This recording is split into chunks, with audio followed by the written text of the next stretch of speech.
ओम शांति। 8 फरवरी 2023 के मुरली के महावाक्य हैं।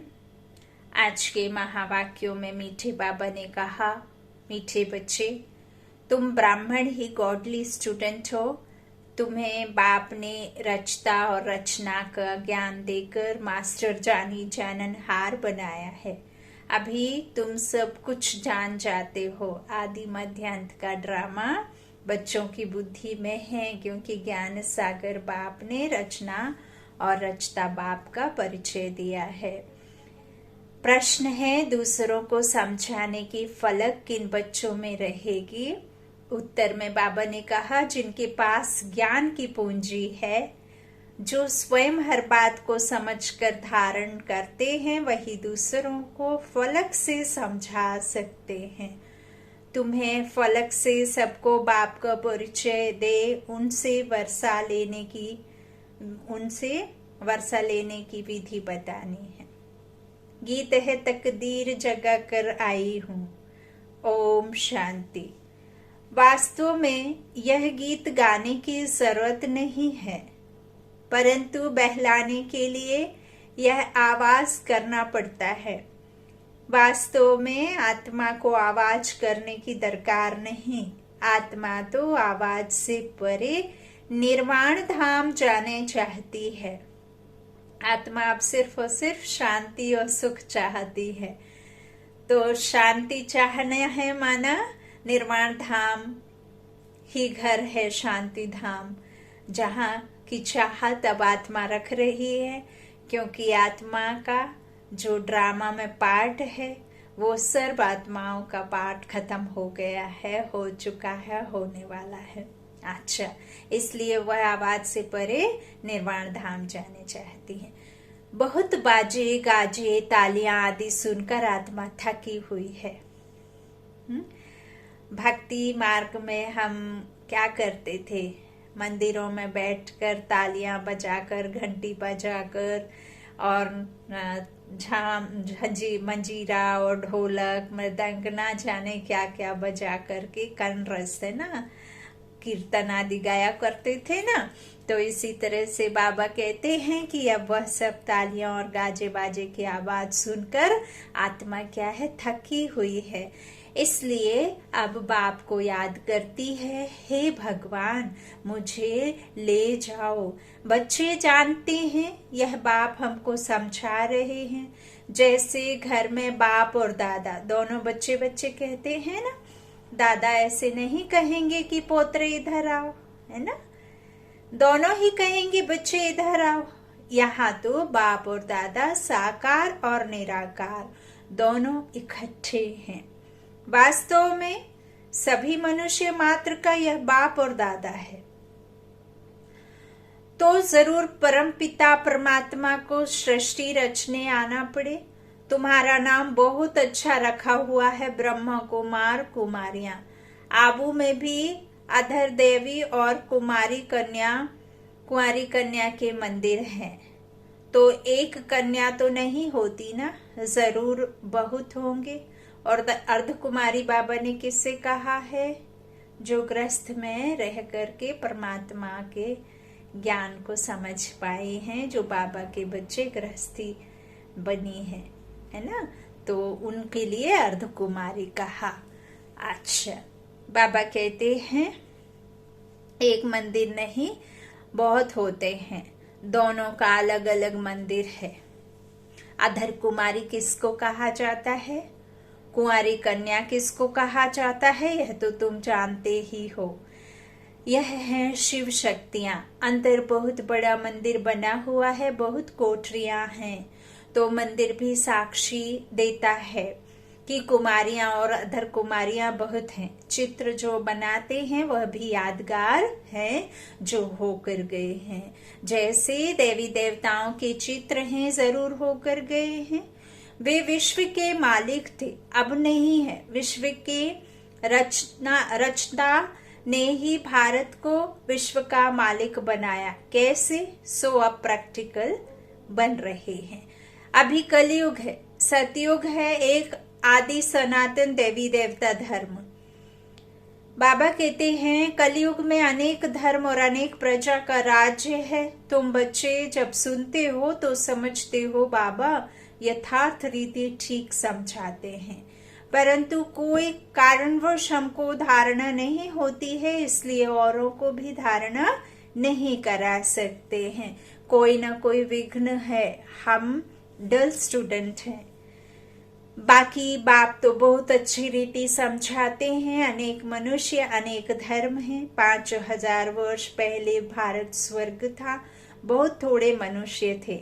सिर्फ सूर्यवंशी और चंद्रवंशी वह आत्माएं परम धाम से आई थी अपना पाठ बजाने। बाकी सभी धर्मों की आत्माएं निर्वाण धाम में थी। अभी अनेक धर्म हैं, बाकी देवी देवता धर्म प्रायः लोप है, तो जरूर फिर सतयुग बनेगा। परम पिता परमात्मा को ही आकर स्वर्ग रचना पड़े। भक्त जो भगवान को याद करते हैं तो उन्हों को भक्ति का फल देने के लिए भी यहाँ आना पड़ेगा। बाकी सबको वापस मुक्ति धाम ले जाना होता है, और तो कोई वापस ले जा नहीं सकता। अगर एक भी गुरु गति सदगति का रास्ता जानता होता तो फिर उनके पिछाड़ी लाखों शिष्य भी जाते। उन यात्राओं में तो जाकर फिर लौट आते हैं, परंतु मुक्ति धाम से फिर वापस आए ही क्यों? एक को रास्ता मिले तो सबको ले जाए। अब एक बाप द्वारा बाप आया है तो उसी के द्वारा जाएंगे, तो तुम सबको रास्ता मिलता है ना। सभी को दुख की दुनिया से छुड़ाते हैं, इसलिए उनको लिबरेटर भी कहते हैं। उस निराकार को आने लिए शरीर चाहिए। बिगर शरीर वो प्रेरणा से कोई कार्य या अपने आदि मध्यांत का ड्रामा का राज समझा नहीं सकता है। तो इसलिए तो नई दुनिया को रचने लिए प्रजापिता भी चाहिए, और वह भी यहाँ चाहिए। रचना यहाँ रचनी है तो ब्रह्मा भी यहाँ का मनुष्य चाहिए। सूक्ष्म वतन से उतर नीचे तो नहीं आएगा। कहते भी हैं अभी ब्रह्मा की रात है, तो ब्रह्मा मुख वंशावली की भी रात है। अब अंत में बाप आए हैं दिन करने। ब्रह्मा की रात पूरी होती है तो बीके की रात भी पूरी होती है। प्रजापिता ब्रह्मा तो ठीक है, वास्तव में सभी मनुष्य आत्माओं का बाप परमात्मा को कहा जाता है। सभी उनको गॉड फादर परम पिता परमात्मा कहते हैं। सेंसिबल मनुष्य जब गॉड फादर कहते हैं तो कोई मनुष्य को याद नहीं करते। कोई तो कहते हैं वह ज्योति स्वरूप है, ब्रह्म है। ब्रह्मा विष्णु शंकर को तो ब्रह्म नहीं कहेंगे, तो पहले पहले परिचय देना है अपना कि हम बीके हैं। ब्रह्मा को भी परमपिता परमात्मा रचते हैं, फिर ब्रह्मा मुख से ब्राह्मणों को रचा। प्रजापिता है तो जरूर बहुत संतान होंगी। इस रीति सिलसिला बढ़ता जाता है। ब्राह्मणों का वर्ण बदल सतयुगी देवता बनते हैं, क्योंकि बाप बैठ ब्राह्मणों को राजयोग सिखलाते हैं। बाप कहते हैं तुम मेरे द्वारा मुझे और मेरी रचना को जानने से सब कुछ जान जाते हो, बाकी कुछ जानने के लिए नहीं रहता। इतना बड़ा इम्तिहान पास कर लेते हो, अर्थात मास्टर जाने जाननहार बन गए। गॉडली स्टूडेंट सिर्फ ब्राह्मण ही होते हैं। देवताएं वैश्य व शूद्र कोई भी गॉडली स्टूडेंट नहीं होते हैं। भगवानुवाच होता ही ब्राह्मणों प्रति है। अगर कृष्ण भगवानुवाच हो तो भी किन्हों प्रति जरूर ब्राह्मण चाहिए। तो प्रजापिता द्वारा ब्राह्मण रचते हैं। रुद्र ज्ञान यज्ञ भी ब्रह्मा ही रचते हैं। कृष्ण ज्ञान यज्ञ तो नहीं, कभी नहीं कहते। तो पहले पहले समझाना है कि हमको पढ़ाने वाला स्वयं परम पिता परमात्मा है। जो ही ज्ञान सागर है वही हमारा बाप टीचर सतगुरु है। फिर इसमें कोई उल्टा सुल्टा प्रश्न उठाने की दरकार ही नहीं। इतने ढेर बीके हैं, कोई एक दो नहीं है। पहले पहले पढ़ाना ही अल्फ है। अल्फ बिगर मनुष्य कुछ भी जान नहीं सकते। उन्हों को समझाना चाहिए कि परम पिता परमात्मा शिव ब्रह्मा मुख द्वारा ब्राह्मण रच रहे हैं, अकेला ब्रह्मा तो रचता नहीं है। यह पॉइंट्स धारण करने की हैं। बाबा के पास ज्ञान है तो तुमको डिलीवरी करते हैं। तुम तो ज्ञान गंगाएं, सागर तो एक ही है। यह ब्रह्मा भी ज्ञान कंठ करते हैं, तो यह भी ज्ञान गंगा हुई। ज्ञान कंठ करने वाले को ज्ञान गंगा कहा जाता है। उसमें मेल फीमेल दोनों आ जाते हैं। ज्ञान सागर तो एक ही बाप है। यहाँ देखो पानी के सागर को तो टुकड़ा टुकड़ा कर दिया है। सतयुग में जब एक ही सूर्यवंशी राजाई थी तो सागर के टुकड़े नहीं थे। एक चांद, एक सूरज, एक धरती, एक आसमान था। अब देखो तो कहीं दिन, कहीं रात, कहीं सुबह तो कहीं दोपहर। ऐसे चांद तारों को भी, सूरज को भी टुकड़े टुकड़े कर दिया है। हाँ? पहले सतयुग में जब सूर्यवंशी राजाई थी, देवी देवताओं के राज्य में टुकड़े नहीं थे। कहाँ भी जाकर सैर कर आते थे। वहां कोई कह ना सके कि मेरी हद में ना आओ अथवा पानी ना लो। यहाँ तो एक दो का पानी ही बंद कर देते हैं। कितने टुकड़े हो गए हैं। अब हम एक ही सचखंड स्वर्ग की स्थापना कर रहे हैं। बाप का भी विचार सागर मंथन होता है, तब तो समझाते हैं। ब्रह्मा भी कहेंगे सभी जीव आत्माएं हमारे बच्चे हैं। आदिदेव अथवा आदम सभी का बाप है। ऐसे नहीं, उस समय कोई मनुष्य नहीं थे, फिर आदम ने आदमी पैदा किए। नहीं, निराकार बाप को पहले जरूर आदम में आना पड़े, तब तो मुखवंशावली रचे। बाकी ऐसे नहीं कोई मुख से निकल आए व नासिका या पवन से पैदा हुए। यह सब है भक्ति की बातें। जिसको जो कहना था कह दिया, जिसको जो भासना आई सो कह दिया।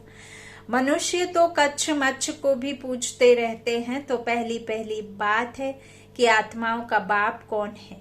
वह जरूर स्वर्ग रचता होगा। अब तो नर्क है। अभी हम स्वर्ग के लिए राजयोग सीख रहे हैं परम पिता परमात्मा द्वारा। ब्रह्मा भी उन द्वारा पढ़ रहे हैं। परम पिता परमात्मा सभी आत्माओं का बाप है। बाबा कहते हैं परम पिता परमात्मा सभी आत्माओं का बाप है। ब्रह्मा जीव आत्माओं का बाप है। हम उनकी मुखवंशावली ब्रह्मा कुमार और ब्रह्मा कुमारियां हैं। हमको ज्ञान फिर भी ज्ञान सागर बाप ही देते हैं। हम श्रीमत पर चलते हैं, वह तो नामी ग्रामी है। ब्रह्मा की मत मशहूर है। ऐसे कभी नहीं कहा जाता कि विष्णु भी उतर आए तो भी तुम नहीं मानेंगे। कहा जाता है क्या? यह ब्रह्मा के लिए ही कहा जाता है। उनको ज्ञान देता है शिव। तुम भी श्रीमत पर चल श्रेष्ठ बनते हो। बाप समझाते हैं कि मैं आकर देवता धर्म की स्थापना करता हूँ। यह जो आर्य समाजी इतने खिटपिट करते हैं, उनको बोलो तुम देवताओं को तो मानते नहीं हो, उनको खंडन करने वाले हो। हम हैं देवी देवता धर्म के। तुम्हारा धर्म अलग, देवी देवता धर्म अलग है। हर एक को फ्रीडम है अपने धर्म में कुछ भी करे। मुसलमानों का धर्म अलग है। वह बहुत डिबेट करते हैं कि तुम ऐसे क्यों करते हो। वैसे हमारा धर्म आदि सनातन देवी देवता धर्म है, उसका ही प्रचार करते हैं। तुम इंटरफियर क्यों करते हो? उन्हों को भी युक्ति से समझाना है। उनसे डिस्कस करने की जरूरत नहीं है। बाबा ने पहले भी कहा, यहाँ डिबेट आदि की बात नहीं है। उससे वह समझेंगे नहीं। जो भी कोई आए तो बाप का परिचय दो, हम बाप से वर्षा ले रहे हैं, तुमको भी लेना हो तो आओ। बाप अमरलोक स्थापन कर रहा है, इसलिए तुमको पावन जरूर बनना पड़े। बाप कहते हैं इस रावण पर जीत जरूर पानी है। हम शक्ति से ना जीत पा रही हैं, हमारा उस्ताद कैसे हमको जीत पाना सिखला रहे हैं। सो आओ तो हम तुमको समझाएं। अगर तुमको जीत पानी है तो तुम भी शक्ति दल में शामिल हो जाओ, बाकी फालतू बातें मत करो। परंतु यह फलक से कह वही सकेंगे जिनके पास ज्ञान की पूंजी होगी। अच्छा, मीठे मीठे सिक्की लाधे बच्चों प्रति माता पिता बाप दादा का याद प्यार और गुड मॉर्निंग। रूहानी बाप की रूहानी बच्चों को नमस्ते। हम रूहानी बच्चों की रूहानी माता पिता बाप दादा को याद प्यार और गुड मॉर्निंग। शुक्रिया बाबा, शुक्रिया शुक्रिया। धारणा के लिए मुख्य सार।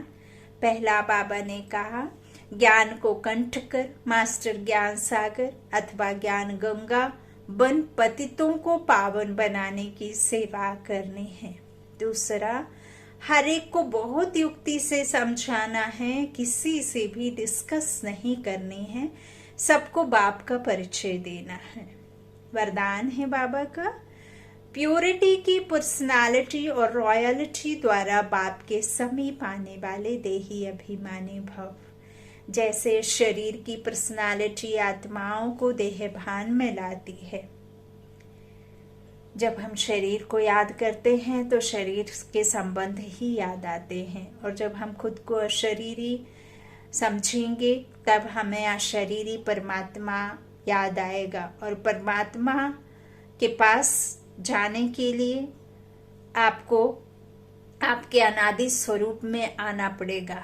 जब आप अपने अनादि स्वरूप में आएंगे तभी आपके जो 5 विकार हैं वो आपसे दूर रहेंगे, और जिनमें विकार होंगे उनके नजदीक तो परमात्मा आता नहीं हो। तो शरीर को याद करेंगे तो शरीर के संबंध याद आएंगे। खुद को देही अभिमानी बनाए याद करेंगे तो वो देही अशरीरी परमात्मा याद आएगा, है ना। तो इस तरह से कह रहे हैं परमात्मा वरदान में कि जैसे शरीर की पर्सनालिटी आत्माओं को देह भान में लाती है, ऐसे प्योरिटी की पर्सनालिटी देही अभिमानी बनाए बाप के समीप लाती है। प्योरिटी की पर्सनालिटी आत्माओं को प्योरिटी की तरफ आकर्षित करती है। प्योरिटी की रॉयल्टी धर्मराजपुरी की रॉयल्टी देने से छुड़ा देती है। इसी रॉयल्टी अनुसार भविष्य रॉयल फैमिली में आ जाएंगे। देही अभिमानी बच्चे इस पर्सनैलिटी द्वारा बाप का साक्षात्कार कराने वाले रूहानी दर्पण बन जाते हैं। बाबा ने कहा है ना कि अब परमात्मा, ईश्वर, बाबा, भगवान, गॉड फादर को प्रत्यक्ष करना है। और वो प्रत्यक्ष कौन करेंगे? बाबा के बच्चे करेंगे ना, रूहानी सेना, है ना। तो बाबा ने क्या कहा? देही अभिमानी बच्चे इस पर्सनालिटी द्वारा बाप का साक्षात्कार कराने वाले रूहानी दर्पण बन जाते हैं। स्लोगन, हर एक की विशेषता को देखने का चश्मा सदा लगा रहे तो विशेष आत्मा बन जाएंगे। हर एक की विशेषता को देखने का चश्मा सदा लगा रहे तो विशेष आत्मा बन जाएंगे। मातेश्वरी जी के अनमोल महावाक्य।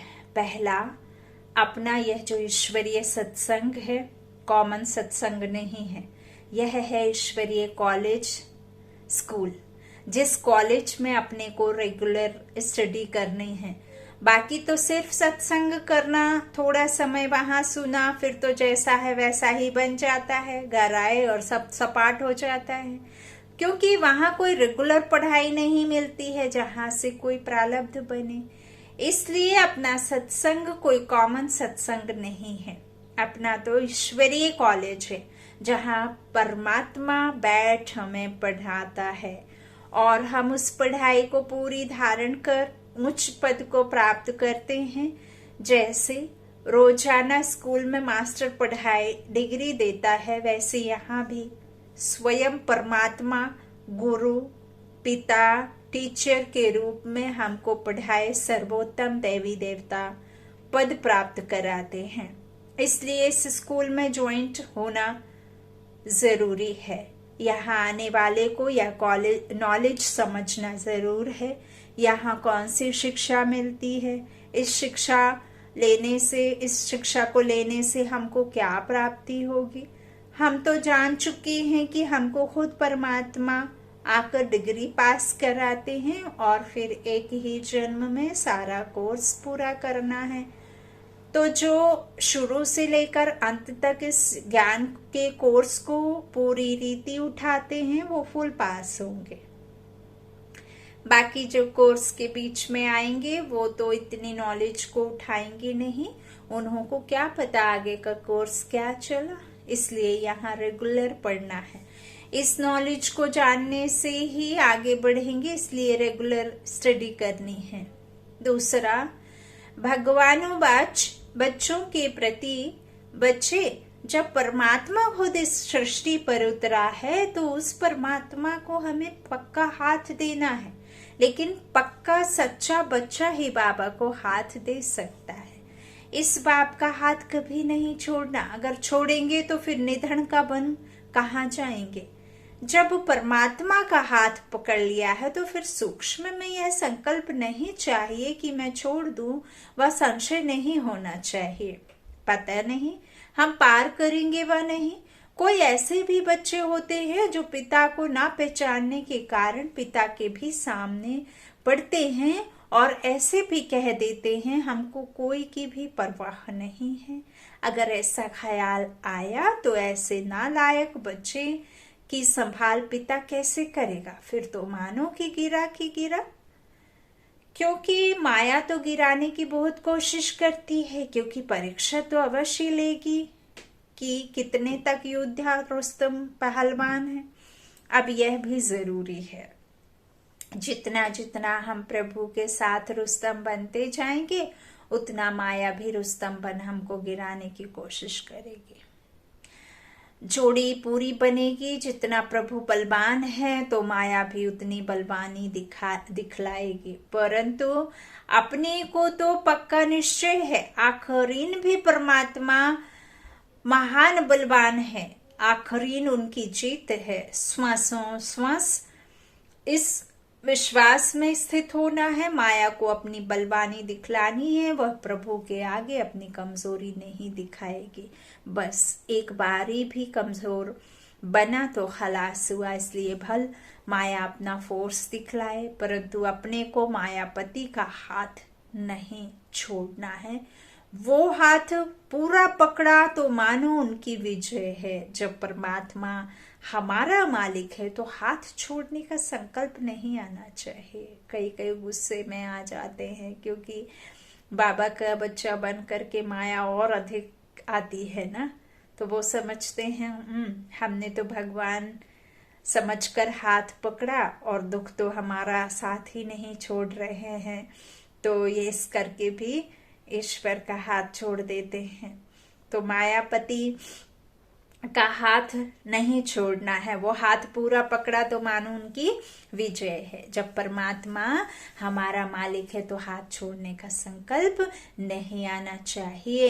अगर हाथ छोड़ा तो बड़ा मूर्ख ठहरा। इसलिए परमात्मा कहता है बच्चे, जब मैं खुद समर्थ हूँ तो मेरे साथ होते तुम्हें भी समर्थ अवश्य बनना है। समझा बच्चे? अच्छा, ओम शांति, ओम शांति।